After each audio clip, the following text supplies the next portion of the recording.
Então a Sabrina é uma empresária, não é? Que vive no Brasil, vive em Porto Alegre. É isso? Isso mesmo. É uma amiga já de alguns anos. Nós conhecemos na Alemanha nos cursos de formação da Escola Ellinger e partilhámos alguns momentos de trabalho lá, de atividades relacionadas com o trabalho que se faz durante estes seminários, durante estes cursos, e no fundo tem muito a ver com dinâmicas que fomos fazendo, não é? Algumas vezes individuais, algumas vezes em grupo, e daí a amizade cresceu, ficamos em contacto e neste caminho que temos vindo a percorrer de formação e de trabalho relacionado com a constelação familiar, temos então feito já fizemos uma primeira palestra, entretanto a Sabrina continuou com as suas, eu continuei com as minhas e agora encontramos-nos de novo. Né? Eu, aqui em Portugal eu faço trabalho relacionado com constelação familiar, desde formação até trabalhos de grupo, consultas individuais, para além da minha atividade, de uma atividade que eu desenvolvo no ramo imobiliário. E é isso, hoje vamos falar de relacionamentos, que é um tema que está sempre na ordem do dia, né? O que seria da nossa vida sem relacionamentos? Nada. Exatamente. E é precisamente aí que a Ellinger Ciência tem um grande papel também, não é? Que no fundo, de acordo com aquilo que o próprio Bert gostava de se referir, não é? Em relação à Ellinger Ciência, como a ciência dos relacionamentos entre todas as coisas, entre tudo aquilo que existe e, sobretudo, dos relacionamentos humanos. Então, acho que a minha introdução já vai longa, vamos passar à parte... Já. Vou falar um pouquinho, então, de mim, então. Bom, meu nome é Sabrina Medeiros, né? Como o Marco falou, a gente se conheceu lá na Alemanha, depois ele veio para o Brasil também, nós fizemos vários movimentos, né, no Brasil, nas constelações, que foi bem legal. Eu também sou empresária no ramo da construção civil e também trabalho com as constelações há algum tempo já, atendo online agora, né, nesse período. E estou remodelando também esse visual dessa nova fase online, né? Então, toda o visual das minhas páginas vai mudar agora durante essas semanas aí, vai mudar até o nome, inclusive, vou falar em primeira mão aqui para ti, Marco. Vida Fodástica vai ser o nome. Então, vai ser um site muito legal, onde todos vão ter acesso a várias terapias, várias formas de se encontrar consigo mesmo, né? De ficar mais pleno e saber acessar esse poder que a gente tem de realmente ter um outro olhar sobre a nossa vida e sobre todas as nossas questões, inclusive nos relacionamentos, né? Como a gente pode ser mais assertivo nos relacionamentos, tomando consciência de como nós somos, né? De como nós lidamos conosco mesmo, né? Porque o relacionamento, a grosso modo, né, como se diz aqui, nada mais é do que aquela outra pessoa se mostrando para a gente como nosso espelho, né? Tudo que a gente gosta na gente, a gente também vai gostar no outro, e tudo que a gente não gosta na gente, a gente não vai gostar no outro, né? Então, nesse sentido que eu vou modificar um pouco essa pegada, né, desse site. Depois eu vou te mostrar. Pronto. Bom saber, porque também serve como aprendizagem para mim também, não é? Também é ótimo ter esse contacto para beber também um pouco daquilo que é aquilo que os nossos amigos que nos podem ensinar e nos podem trazer, não é? Olha, muito bom partilhar este espaço contigo. Vamos falar então sobre relacionamentos e pegando naquilo que tu disseste, sobre aquilo que o outro nos traz e aquilo que gostamos nele e que não gostamos também, não é? Que no fundo, muitas vezes as relações têm momentos menos bons precisamente porque é que o outro nos mostra aquilo que nós não gostamos. Exato. Não gostamos de ver e com frequência nós não tomamos consciência de que aquilo que não estamos a gostar no outro, na verdade, é aquilo que não gostamos em nós, não é? É aquela parte de nós que ele nos mostra e que nós não gostamos. De alguma forma, permite-nos, tomando consciência disso, perceber para que é que, ou porque é que eu me estou a sentir assim quando vejo algo de que não gosto, não é?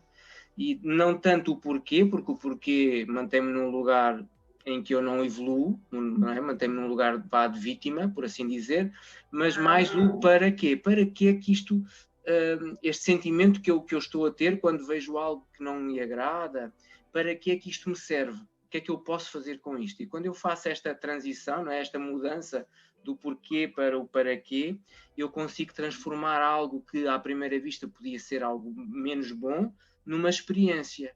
E eu de uma experiência eu consigo tirar aprendizagens, não é? Eu consigo tirar uma aprendizagem de uma experiência. E aí isso permite-me olhar para o outro e agradecer-lhe, ser grato. Ser grato. Algo que assim num primeiro ponto de vista podia dar origem a uma discussão, a um conflito, não é? Transforma-se numa experiência, transforma-se em algo que eu posso olhar e ver e aprender, não é? Observar e aprender. E quando eu faço isso, o outro passa a ser não tanto uma imagem de um conflito, mas uma imagem de uma aprendizagem, e eu posso agradecer por uma aprendizagem. Então isso, só o facto de eu olhar dessa forma, já me permite melhorar o relacionamento com aquela pessoa. Isso não quer dizer que, se for um relacionamento amoroso, que eu fique com ela, porque podemos não ter, o nosso destino pode não ser ficar, mas só eu olhar para essa pessoa e perceber que aquilo que ela me veio mostrar me permitiu aprender, me permitiu evoluir, isso vai permitir, quer eu fique, quer não fique, manter um melhor relacionamento. Quando eu digo quer eu fique, quer não fique, é ficar junto numa relação, quando se trata de uma relação íntima. Mas há mais para lá do que uma relação. Quando nós temos uma relação íntima com alguém e essa relação íntima ela não pode prosseguir por alguma razão, nós podemos continuar a manter uma relação de respeito, uma relação de amizade, uma relação, não é? Sobretudo quando são relações íntimas que trazem depois os presentes que são os filhos, não é? É verdade. Eu acho que já... Diz. Então, o que eu queria falar sobre isso é o seguinte, esse olhar, né, que a gente tem treinado, né, Marco, é um olhar muito difícil para quem é leigo nesse caminho das constelações, não só o caminho das constelações, mas o caminho de tomar consciência mesmo de outras verdades, outros caminhos, outras possibilidades, né? Porque quando a gente não conhece algo, a gente tende a dizer não, né? Não, isso não. Porque o conhecido para a gente é confortável, né? É bom, é cômodo, e a gente fica tranquilo, leve não, a gente até fica pesado às vezes quando a gente está no cômodo, né? Mas é algo familiar. Então, quando a outra pessoa traz algo que nos tira desse comodismo, aí isso aflora na gente, né? Até como uma discussão, talvez com um olhar mais acalorado assim para a situação. E o que eu tenho notado assim é que o que o outro traz nessa discussão, né? O que faz esse fervor da briga, né? Vamos supor que a gente não tivesse esse olhar, né? Porque esse olhar é um treino, né, Marco? Mesmo a gente que já está acostumado a olhar dessa forma diferente, às vezes a gente também se pega numa briga, claro, né? Naquela coisa de reagir na hora, né? Sem pensar, sem respirar, sem parar e refletir, isso é meu? Isso que eu tô, né? Esse calor, todo esse fervor, essa discussão, o que vai me trazer de bom? Então, às vezes a gente não pensa, né? Às vezes a gente só reage. Então, o reagir é isso, é vomitar no outro, né? Então, e quando a gente está numa briga, o que a gente busca no outro, né? Geralmente, porque tem pessoas que são diferentes, mas geralmente a gente busca a aceitação do outro. E quando o outro não nos aceita, né? Não aceita aquilo que a gente trouxe, a gente, não, então eu também não, então vamos brigar. Né? Então, a gente procura a aceitação do outro, porque essa aceitação do outro é a aceitação de nós mesmos. É meio complexo isso, mas na realidade isso que acontece, né? Porque a gente não se aceita, então a gente quer empurrar aquilo que a gente não aceita lá para o outro, né? Para que ele traga algo de volta. Então, essa não aceitação nossa está se mostrando na não aceitação do outro, né? Isso é meio complicado de explicar, mas é assim que acontece, né? Mas é isso. Então, eu posso falar. Então, quando nós buscamos a aceitação no outro e que ele nos confirma algo que nós queremos, né? Parte de uma necessidade nossa. E essa necessidade, com frequência, eu diria que é quase sempre assim, ela vem da nossa criança interior. A nossa criança interior é quem falta, à qual falta alguma coisa. Então, essa criança interior, embora eu já seja um homem adulto, não é? Essa criança interior, ela está cá dentro, por isso se chama criança interior, não é?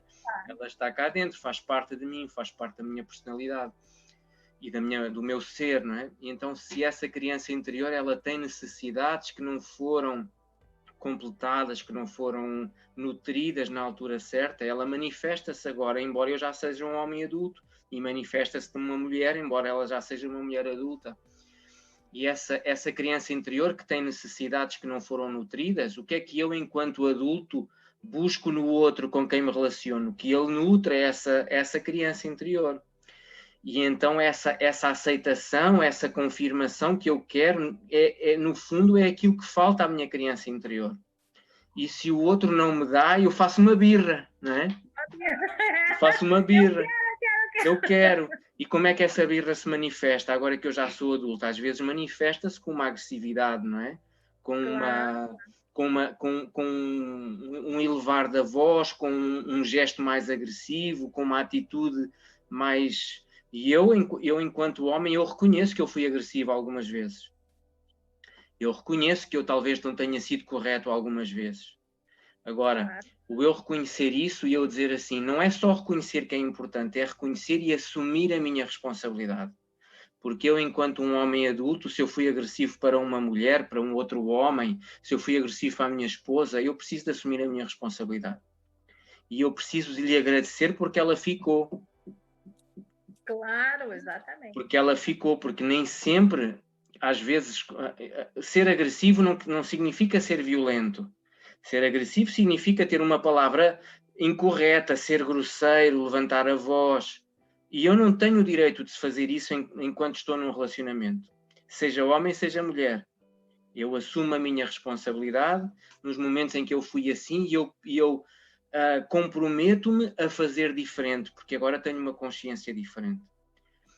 O facto de eu ter consciência disto agora não quer dizer que eu tenha um comportamento perfeito. Não, eu às vezes escorrego, como tu falaste, às vezes escorrego porque salta o ego ou porque passo por um sequestro emocional. Não é um sequestro emocional, eu tenho estas ferramentas todas, eu tenho esta consciência toda, mas há um momento que eu explodo, que eu não aguento, não é?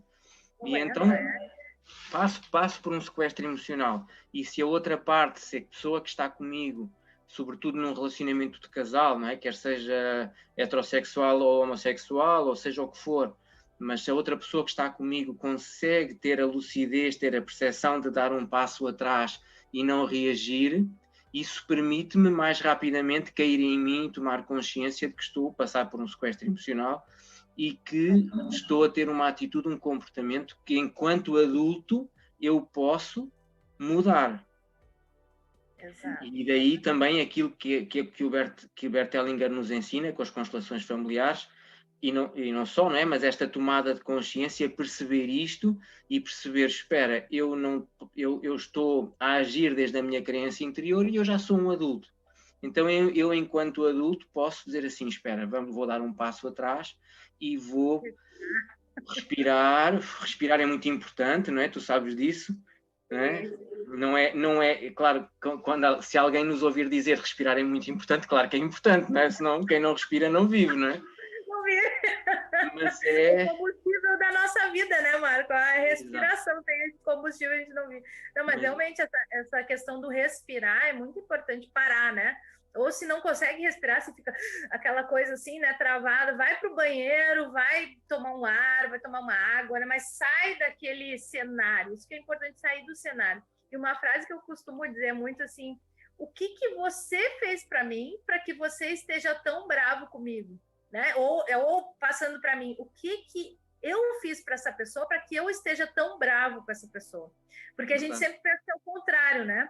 Mas não, se a gente pensasse o que eu fiz para essa pessoa para eu estar tão brava com ela, nesse aspecto, nessa discussão, nesse fervor, né? Então a gente tem que analisar esse lado, não o que a pessoa fez para mim, não o que eu fiz para essa pessoa, para eu estar tão brava com essa pessoa, né? É o contrário que a gente tem que pensar. E também tem a outra questão, né, Marco, que uma coisa que tu falou aí também,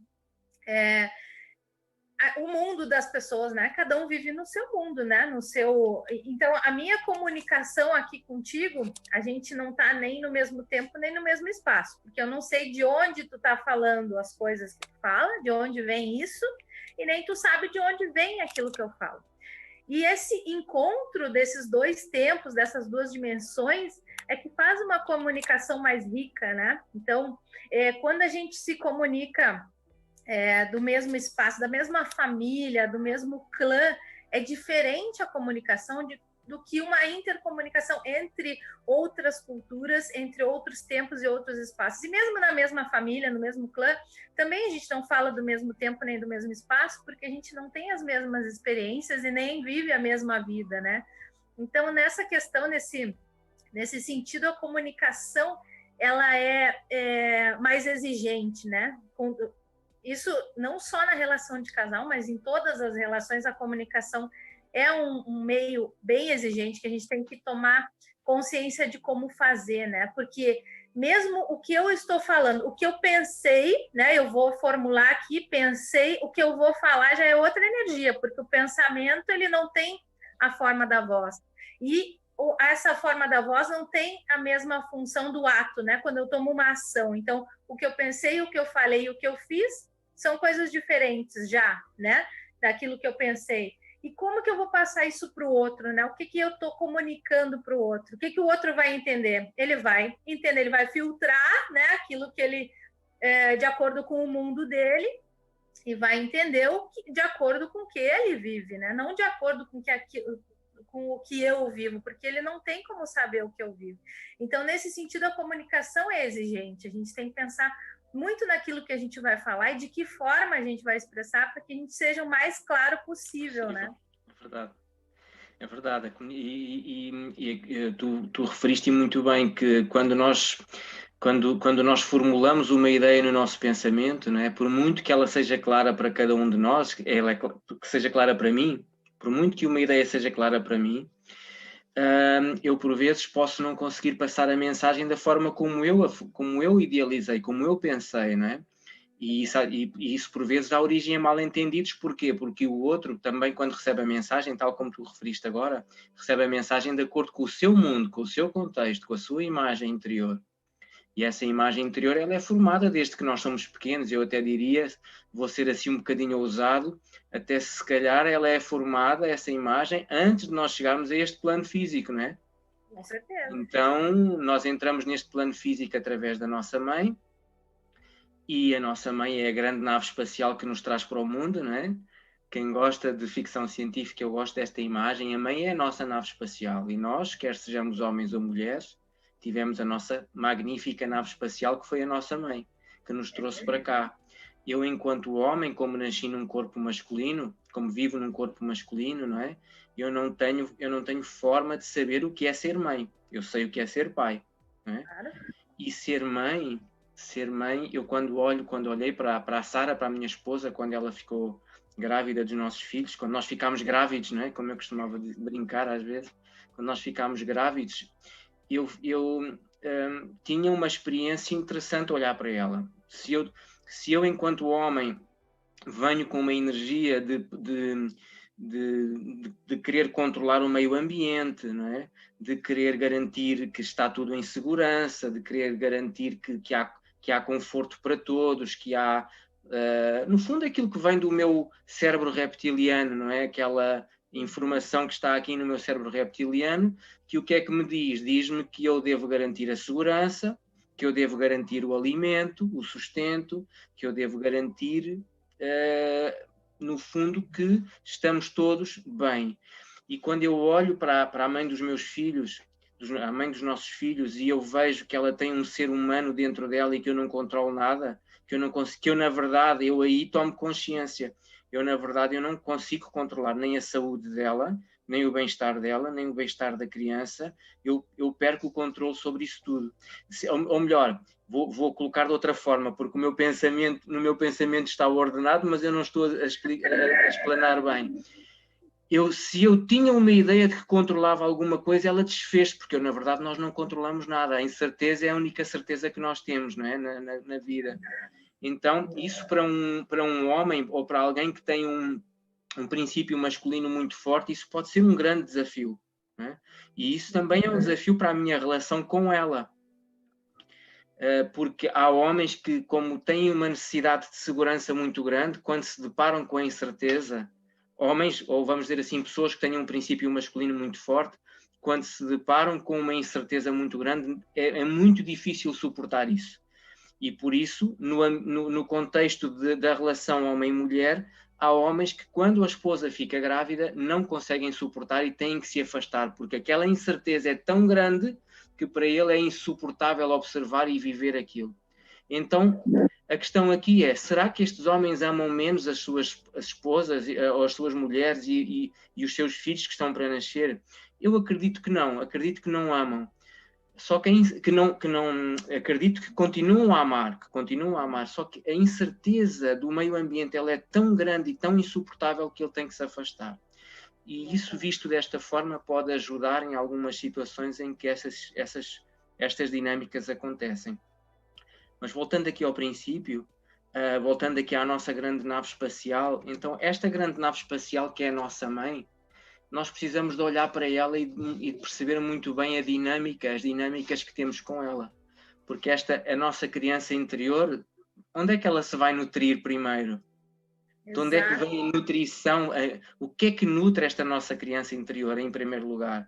É a relação que eu tive com ela. Parênteses aqui, Marco, só para não perder o gancho, né? Agora a gente está falando da nutrição da mãe, mas eu vou voltar um pouquinho naquilo que tu falou sobre o papel do homem, né? Quando a mulher fica grávida. Eu vou te mandar agora a minha versão. Isso.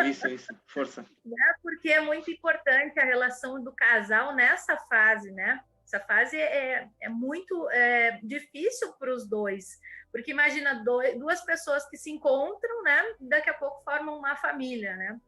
Um plano em conjunto, um plano em comum.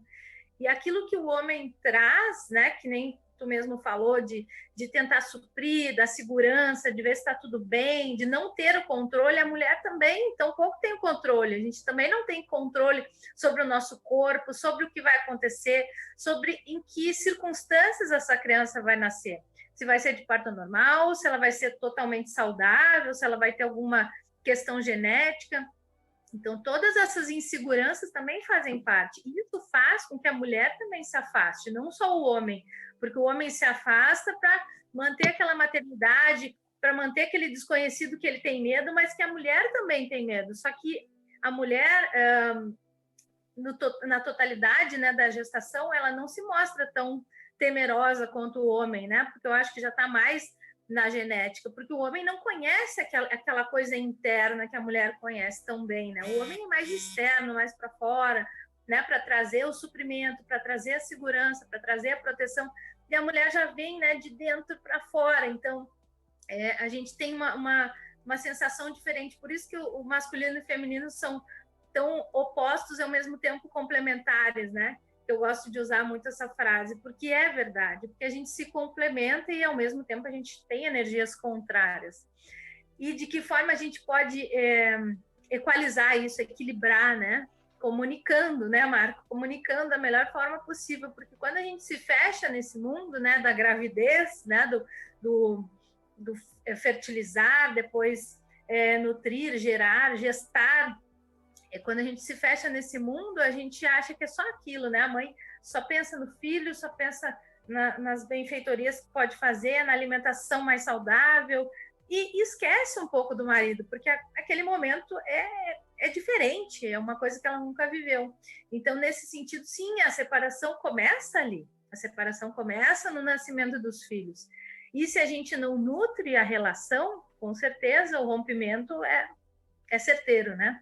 Mas se a gente vai nutrindo, né, depois que a criança nasce, aí tem uma outra história. Mas tem essas duas fases, né, Marco? Só esse teu parênteses. Continua na nutrição da mãe agora. Não, perfeito. Eu complemento também, porque é tanta informação que nós no fundo, que nós temos para passar, que às vezes é bom estes complementos, porque vão trazendo outros insights e outras memórias, não é? Então, claro. Embora eu, enquanto homem, eu não consigo imaginar nem saber o que é ter uma criança dentro de mim, não é? por outro lado, a mulher, embora também passe pelas mesmas inseguranças sabendo como se sente, ela pode fazer algo em relação a isso. E uma das coisas que pode fazer, precisamente, é isso que tu falaste, é comunicar. E se no momento em que um casal gera um filho, há de alguma forma uma certa separação, a comunicação, até desse ponto de vista, é fundamental, pelo menos para mim. E enfim, o meu feitio, a minha maneira de ser, eu sempre fui muito atento a todos os detalhes, não é? Então eu procurava saber como estás, sentes-te bem, precisas de alguma coisa. Se isto for feito QB quanto baste, eu acho que funciona muito bem. Agora, quando é feito de uma forma que a outra pessoa se sente um pouco, agora não me veio o termo, mas abafada, pressionada, não é? Isso vai fazer o quê? Há um afastamento. Então, isto é um trabalho, é uma tarefa, é uma função que não há escola para isto. Nós temos que viver isto.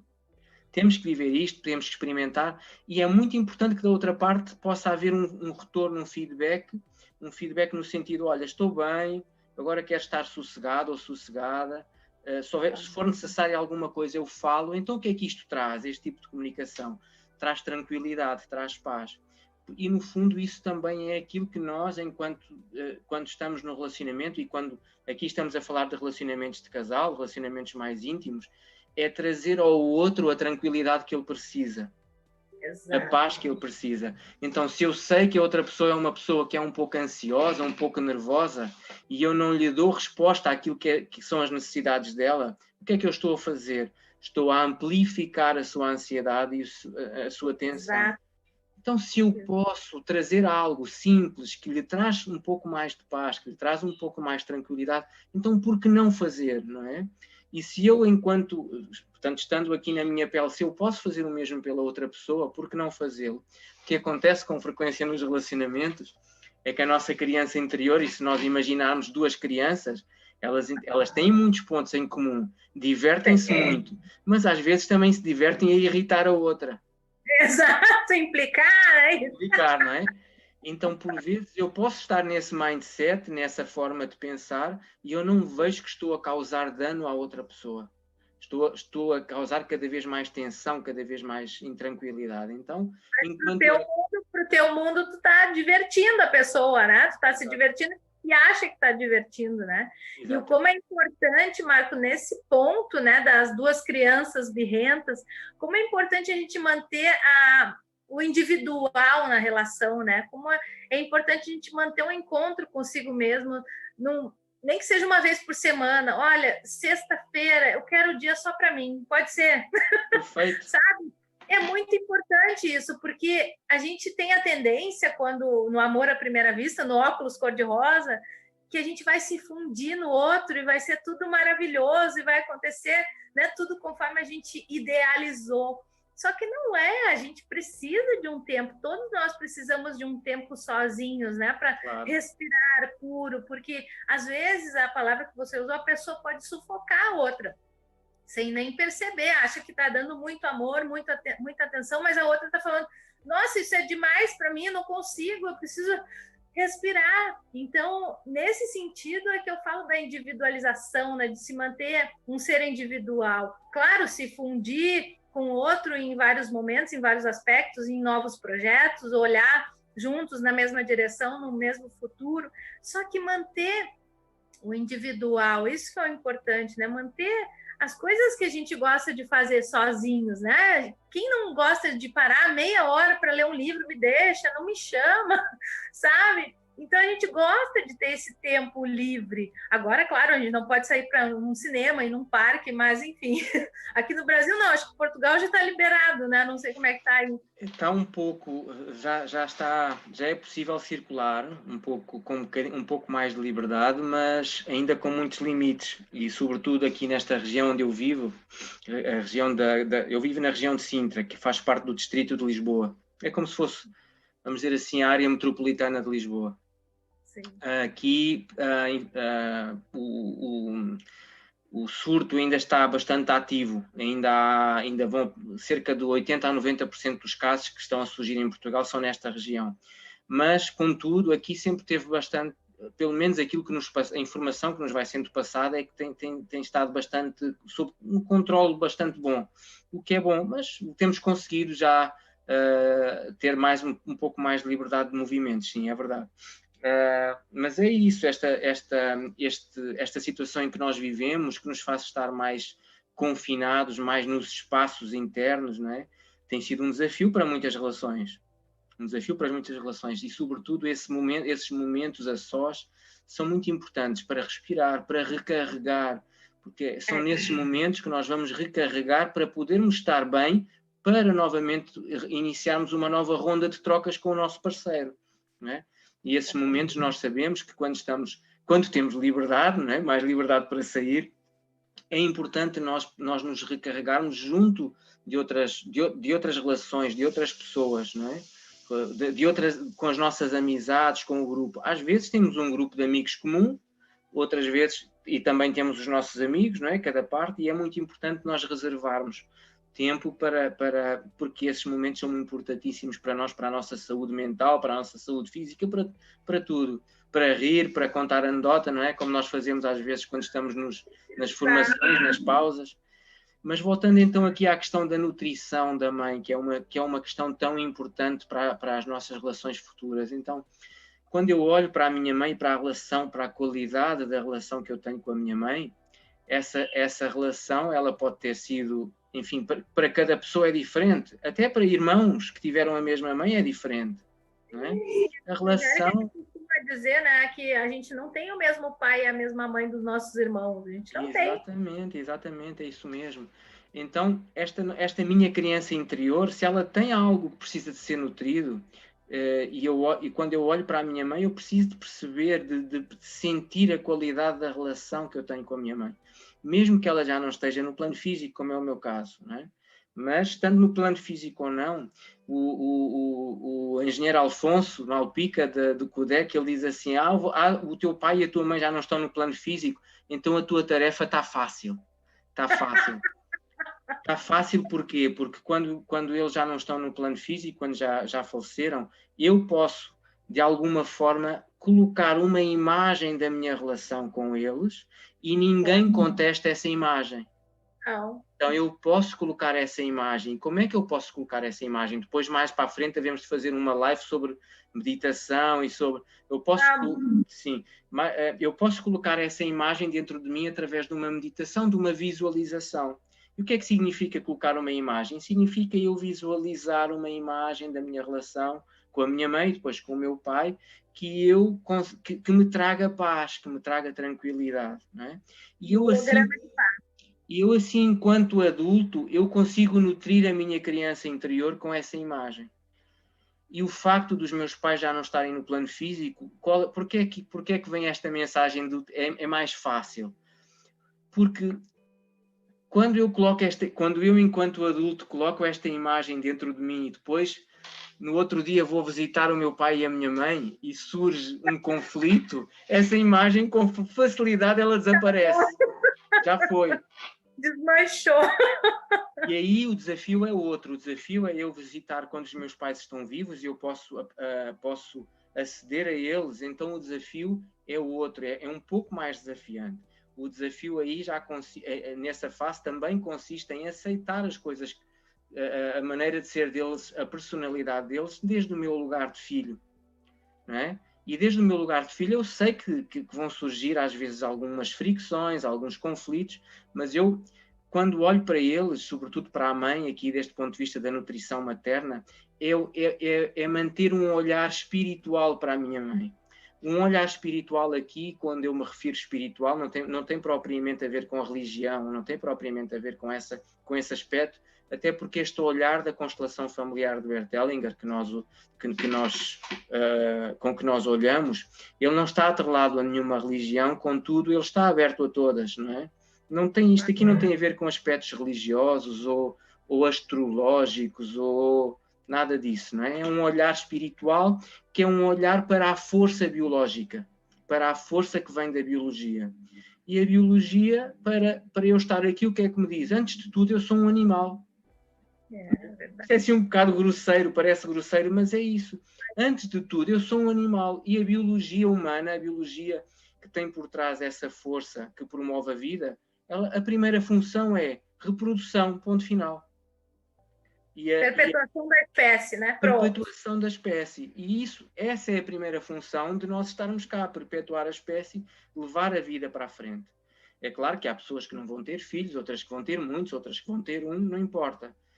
Mas manter a vida aqui neste planeta. E essa força que leva a vida para a frente, ninguém a pode parar, não é? Então, olhando para os nossos pais como essa força biológica, eu posso aceitar e ser grato a tudo o que eles me trouxeram. Então, eu posso olhar para a minha mãe e nutrir-me daquilo que eu preciso dela, não é?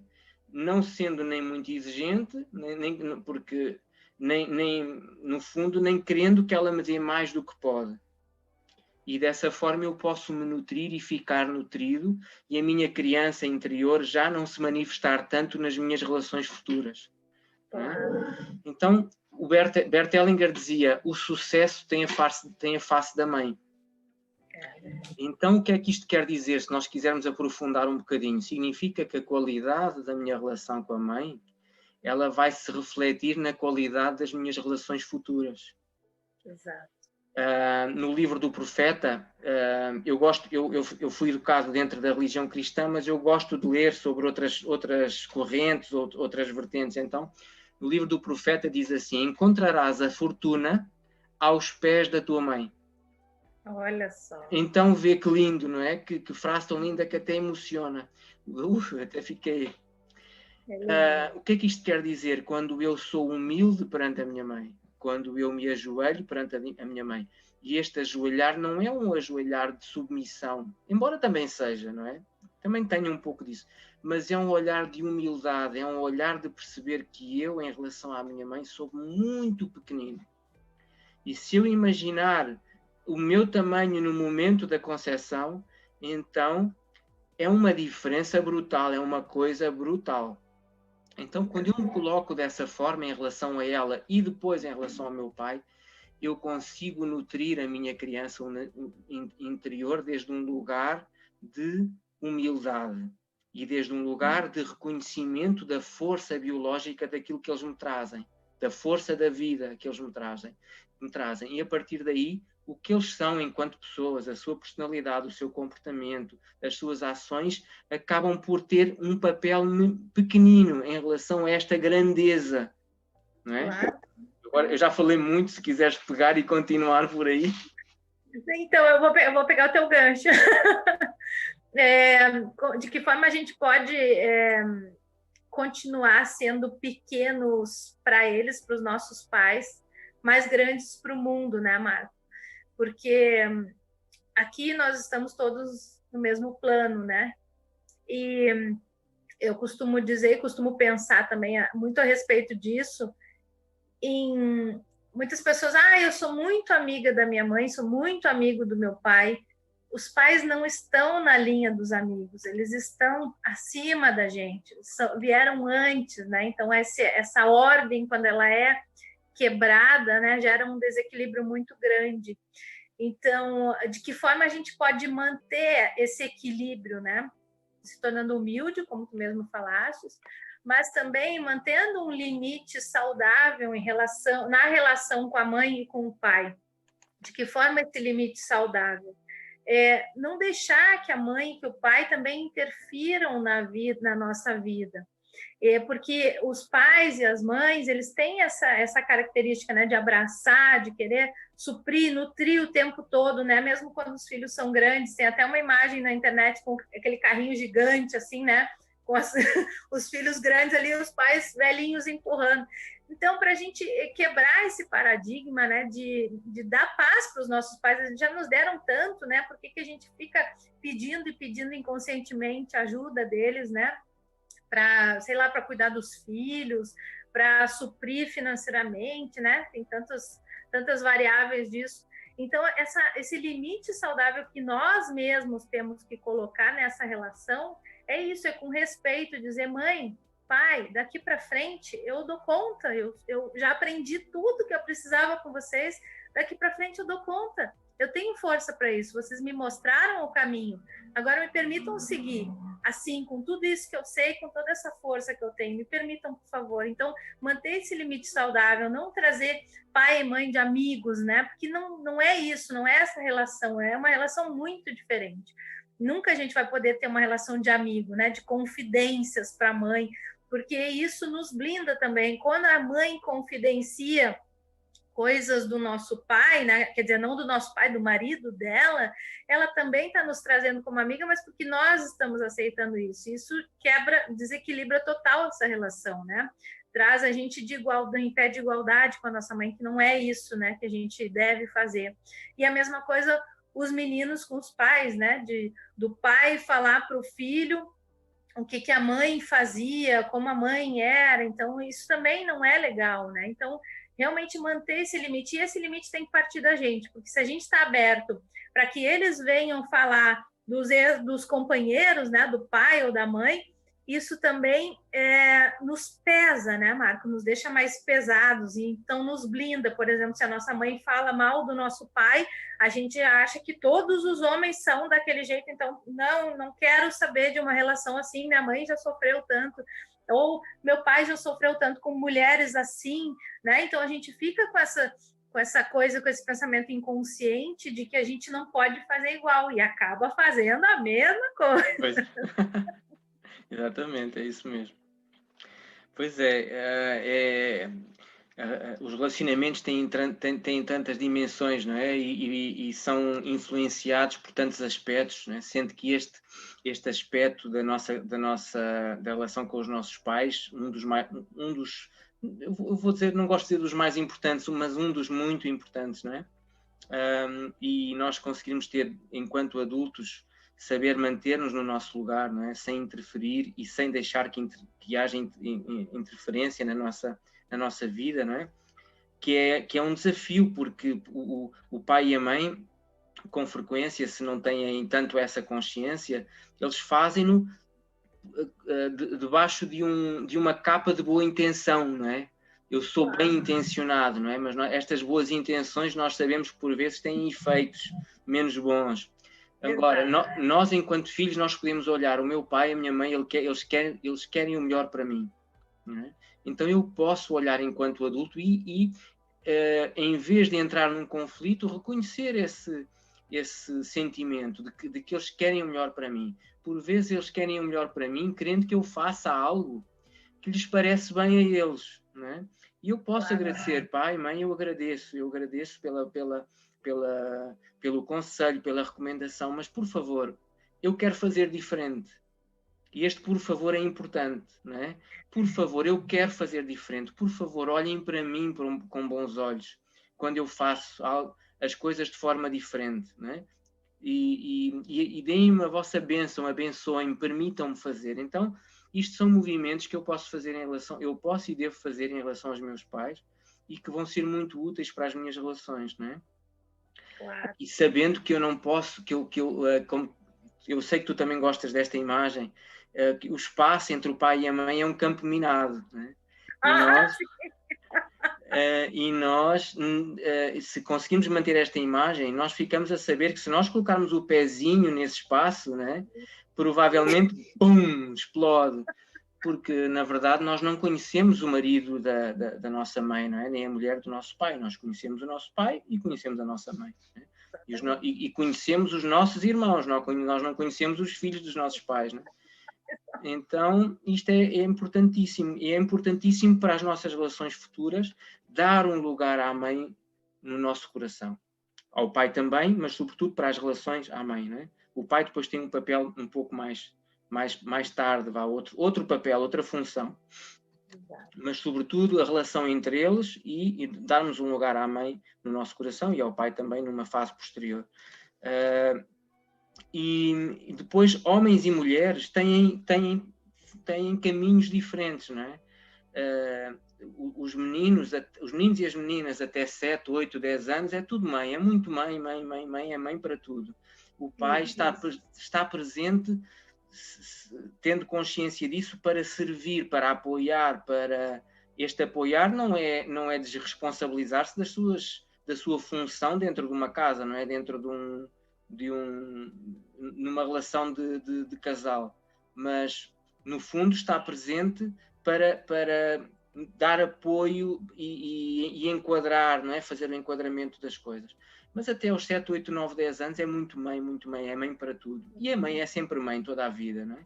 Depois o pai, a partir de uma certa idade nossa, o pai tem uma função importante que é levar-nos para a parte mais prática da vida. Ou eu estou a dizer o pai, mas o princípio masculino, não é? O princípio masculino, porque imagina, num casal que o pai não está, ou porque, enfim, porque não está já fisicamente, ou porque a relação já não vivem juntos, então a mãe, por vezes, tem que fazer uso do seu princípio masculino para, tendo consciência disso, não é? Dar esse exemplo aos seus filhos. Mas, mantendo esta ideia do pai, os meninos, então, com 9, 10, 11 anos, é bom que façam esse caminho com o pai e já permanecem com o pai, não é? O pai já tem essa função de os levar para a vida, para o mundo e continuar com eles, tendo nós consciência que a mãe é sempre mãe. O lugar da mãe, ninguém pode tirar o lugar da mãe na vida de uma pessoa, ninguém.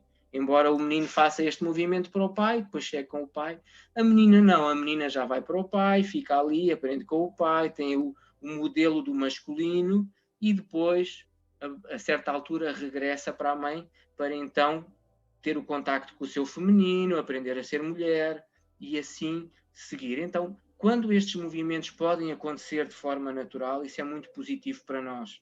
E isso o que é que nos vai dar? Vai-nos dar aquilo que nós falamos sempre em constelação familiar, uma certa ordem, não é? Então, fazendo o caminho desta forma, de alguma forma ajuda a ordenar a nossa personalidade, a nossa maneira de ser, o nosso comportamento. E agora, o que é que acontece quando as coisas não podem ser assim, não é?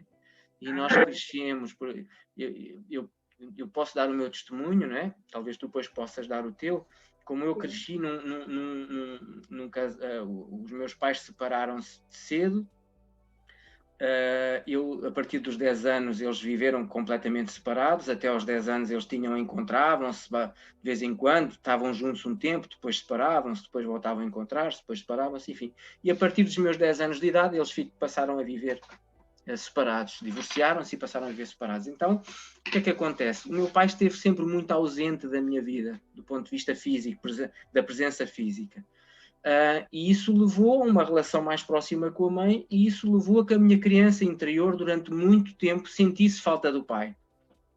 E isso refletiu-se na minha vida, quer profissional, quer afetiva, emocional, não é? Relações com amizades, com amigos. E no meu caso, eu costumo dizer a brincar que eu demorei 40 anos a perceber isso. Eu levei 40 anos a perceber isso. Então, às vezes, digo a brincar que a fase mais difícil da infância são os primeiros 40 anos. É verdade. Para mim, foi 40 anos. Eu, a partir daí, comecei a procurar caminhos, amizades, conhecimentos, formações para conseguir nutrir essa minha criança interior. Há pessoas que ficam a vida toda nesse caminho. Há outras que o fazem mais cedo. Há outras que, porque tiveram, de alguma forma, este caminho mais ordenado, estão mais equilibradas, mais tranquilas, não é? Nesse aspecto. Mas isto, cada um está na sua etapa evolutiva.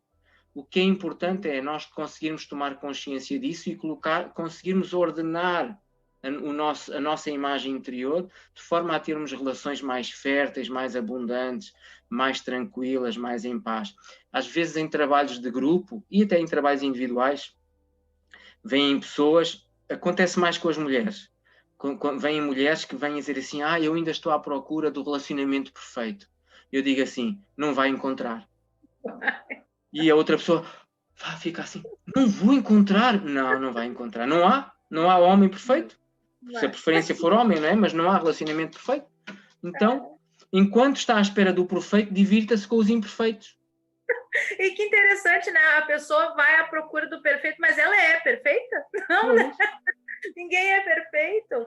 E também, assim, tem muita gente que aprende a nadar no tsunami e tem outros que se afogam e morrem, né? Então, tem esses dois lados, e está tudo bem, cada um está no seu caminho, cada um age da sua forma, né?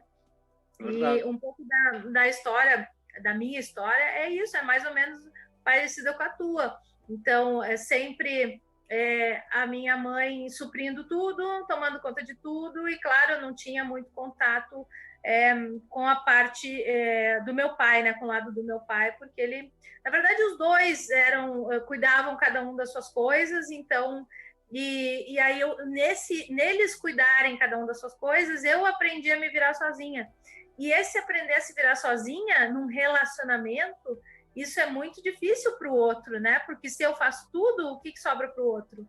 Então, essa coisa que eu falei no começo, né, de se fundir na relação, isso a gente não pode fazer, né? A gente tem que manter a individualidade, a gente tem que manter cada um no seu quadrado, mas, claro, juntos, olhando para algo em comum, isso sim.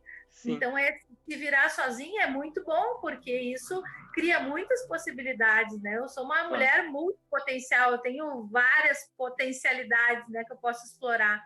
E também tenho o foco que isso me trouxe, né?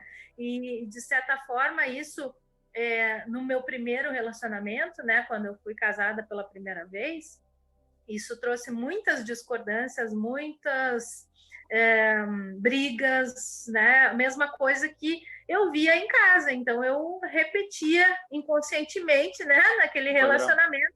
E, coincidentemente, fiquei casada no mesmo período em que a minha mãe ficou, 18, 19 anos por ali. Então, quer dizer, repetindo à risca tudinho.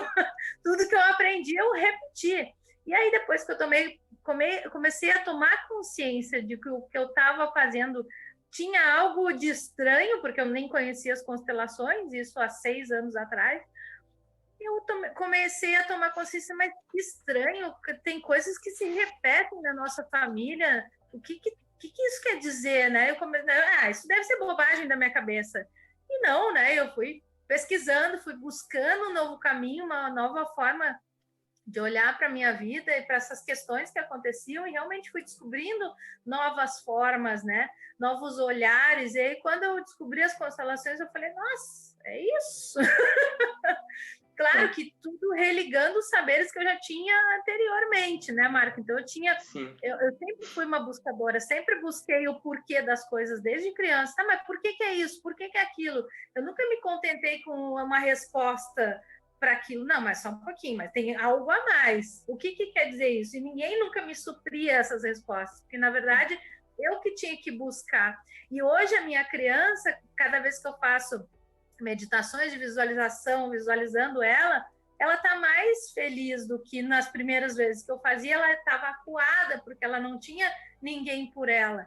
E hoje eu estou aqui por ela. Eu digo, já deu certo, deu tudo certo, eu busquei, eu estou aqui, pode contar comigo. Então, é isso, né, da nossa criança, resgatar essa nossa criança ferida na infância, né, que não tinha para quem perguntar algo, para quem esclarecer algo. E ninguém realmente ia poder esclarecer as minhas dúvidas, senão eu mesma, né, a minha busca, o meu caminho. Então, é isso que eu falo para minha criança hoje. Estou aqui, eu estou buscando, continuo buscando, não vou parar até sair desse plano. A busca é eterna, né? Continua, claro. É interessante esse comentário que tu fizeste no início sobre o nós sermos o ambiente e o contexto em que crescemos, e nesse aspecto eu encontro semelhanças. Eu procurei trabalhar cedo, quis ser independente, ter o meu dinheiro, e claro que isso foi positivo em determinados aspectos, foi menos bom noutros, mas é mesmo assim, há um equilíbrio, não é? Mas em geral foi sempre bem mais positivo do que teve sempre mais aspectos positivos do que outros. E o que é que acontece? Isso leva-nos, e tu falaste em uma coisa que para mim é super, é um detalhe muito importante, que é, leva-nos a ser muito desenrascados, não é? A saber fazer e conseguir fazer praticamente tudo sem necessitar pedir ajuda. E o que é que acontece? Quando eu faço isso e quero fazer isso por mim e pelos outros, se eu estou numa relação de casal e eu faço tudo, o que é que acontece? A outra pessoa acomoda-se. E, por vezes, numa relação de casal, quem mais quem está normalmente o acomodado é o que vai embora mais depressa. Que vai embora mais depressa. Está recebendo demais, está pesado para ele ou para ela, e ela, né, vai embora. Claro, e depois, quer seja ele ou ela, em geral, enfim, não tenho estatística disso, não vou mencionar, mas acontece, quer com homens, quer com mulheres. Então, o que é que acontece? Se eu estou a fazer tudo por mim, pelo outro, pela relação, a outra pessoa acaba por sentir que, por mais que faça, não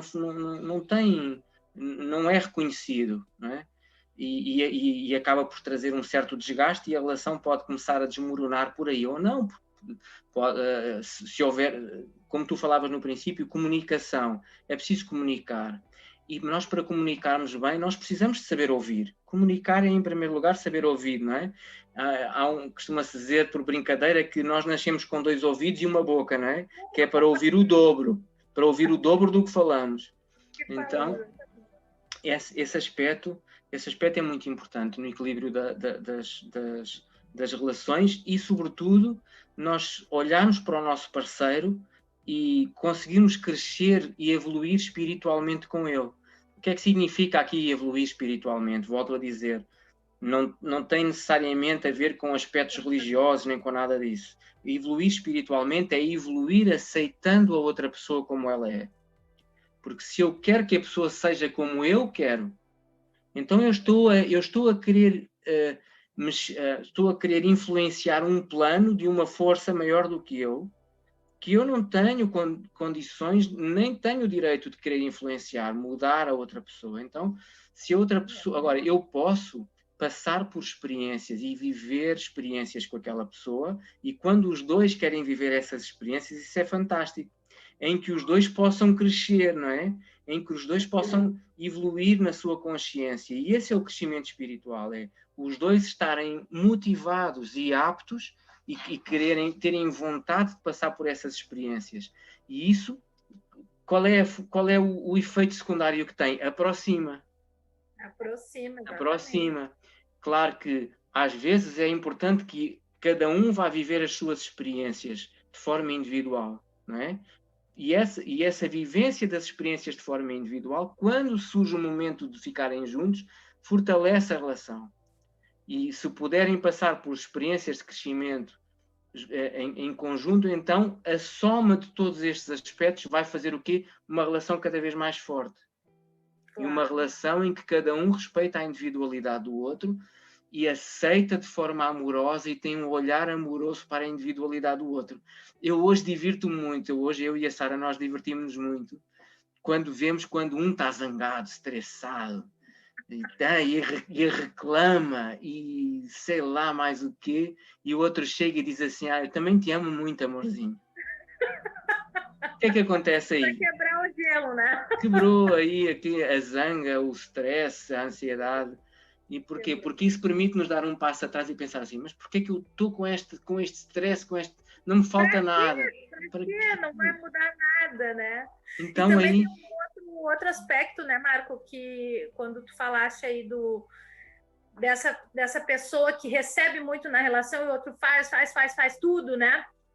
Pode acontecer das duas formas, né? Ou a pessoa que dá demais cansa e diz, poxa, eu estou dando tudo e não estou recebendo nada, então para que eu preciso estar nessa relação?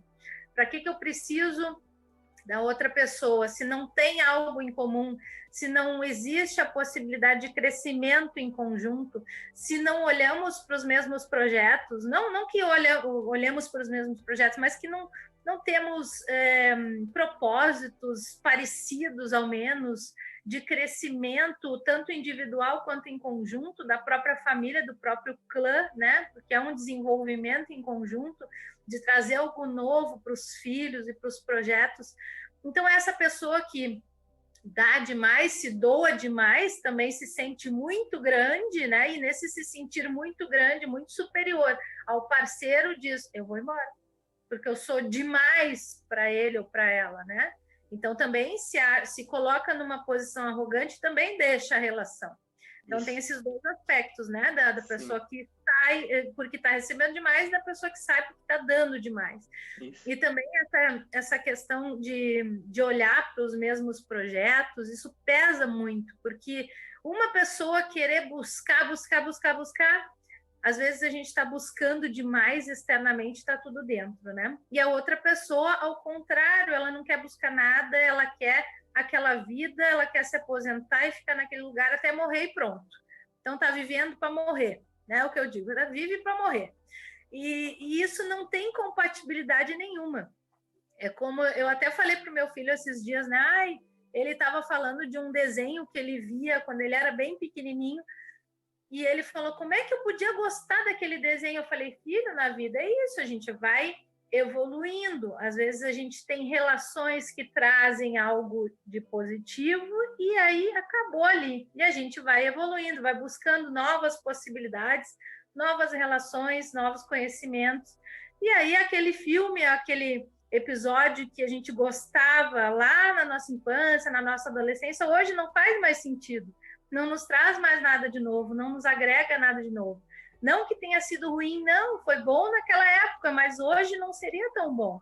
Então, nada contra o que aconteceu, mas daqui para frente, né, que se possa olhar com respeito para aquilo que aconteceu, mas que não nos serve mais, não nos traz nada de novo. Então, nesse sentido, os relacionamentos também têm que ser renovados a cada ano, mesmo quando já estamos há muitos anos com alguém, temos que renovar, fazer aqueles votos escritos, né? É uma coisa que dá muito certo, porque a gente coloca, enumera tudo ali que a gente quer para aquele relacionamento, o que a gente tem para disponibilizar para aquela pessoa. Olha, eu posso te dar isso aqui, você aceita? E aí o outro vai dizer, bom, eu posso te dar isso aqui, você aceita? E aí nesse conjunto, nessa comunhão, nessa união, aí sim, renovar a cada ano, né? É importante fazer isso.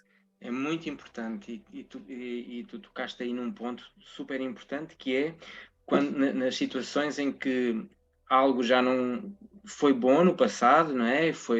E trouxe-nos alegria no passado, então se neste momento já não está a ser tão bom, então eu posso me despedir dessa situação. Eu posso fazer um agradecimento por tudo o que de bom me trouxe e tomar uma decisão de, a partir de agora, fazer diferente, fazer algo novo e diferente, por exemplo. E isso também pode acontecer nas relações, não é? Claro. Se eu estou num relacionamento muito longo, posso renovar os votos e, de alguma forma, colocar, através dos votos, aquilo que eu pretendo para daqui para a frente, de hoje em diante. Né? Olhando para o que aconteceu, sendo grato e dizendo assim, o que nos trouxe até aqui foi bom, foi muito bonito, foi muito proveitoso para mim e espero que para ti também, mas a partir de agora já podemos fazer diferente, vamos fazer diferente. E isso pode significar que uma relação se renova e o casal continua junto, mas pode significar que a relação não se renove e o casal siga caminhos diferentes. Mas fazendo dessa forma, nós de alguma forma libertamos o outro para que ele possa ter relações, boas relações dali para a frente e para que eu também possa ter boas relações dali para a frente. Então eu agradeço, se o destino de uma relação for cada um seguir o seu caminho, então eu posso fazê-lo assim, de uma forma amorosa, soltando a outra pessoa e soltando-me a mim também, não é? Então eu assim... Como é que eu posso dizer assim? Às vezes as pessoas, às vezes em trabalhos de grupo ou com casais, às vezes surge a questão, mas como é que eu vou me separar deste homem ou desta mulher, seja o que for, e será que eu vou deixar de o amar? Claro que não. Nós não deixamos de amar pessoas com quem tivemos relações. Só que o amor transforma-se noutro tipo de amor. O que acontece por vezes é que os casais separam-se muito zangados.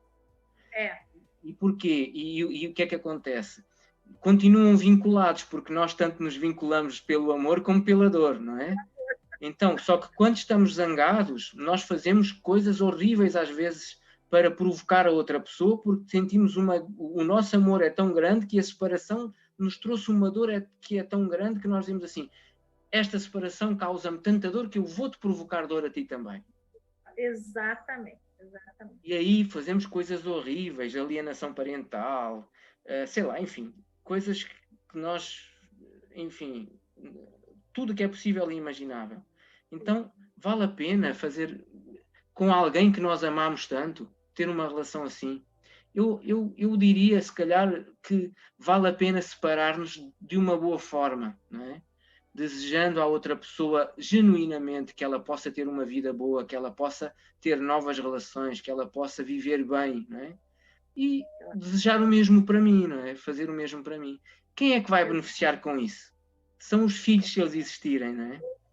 O que há de mais bonito para um filho que o pai e a mãe, mais bonito, mais saudável, mais bom, melhor para ele, que tenha um pai e uma mãe que, ainda que separados, tenham um bom relacionamento. Não é? E quantas vezes isso acontece, porque há de tudo neste mundo, e as pessoas vivem uns anos separados e uns anos mais à frente voltam a encontrar-se, voltam a apaixonar-se, não é? Voltam a viver uma relação, ou não, ou seguem cada um o seu caminho com novas relações, enfim, tudo aquilo que é possível existir ao cimo desta terra que nós sabemos, não é? Tudo é possível, né, Mário? Olha, nós já estamos com 1 hora de conversa, o tempo voa, não é? Ai, que loucura. E podíamos continuar, há tanta coisa para muita continuar. Coisa, né, Marco? Mas vamos fazer uma de meditação que eu acho bem legal. Sim. A gente pode escolher um tema e vamos fazer uma meditação. Tu tens umas meditações aí também bem boas, então vamos juntar as duas, sim. Meditações. Então, bom, olha, eu passo-te a bola para tu terminar. Eu vou encerrar no Face aqui e depois a gente continua falando em off. Tá bem, tá bem. A gente tem mais um tricô para fazer. Exatamente. Olha, bom, Sabrina, é uma alegria partilhar contigo. Vai, força. Obrigada, querido, por esse convite mais uma vez. Sempre traz uma nova visão para mim, uma amplitude no olhar. Sabe que moras no meu coração. Estou até em homenagem a Portugal, ó, tá vendo que lembra as leis?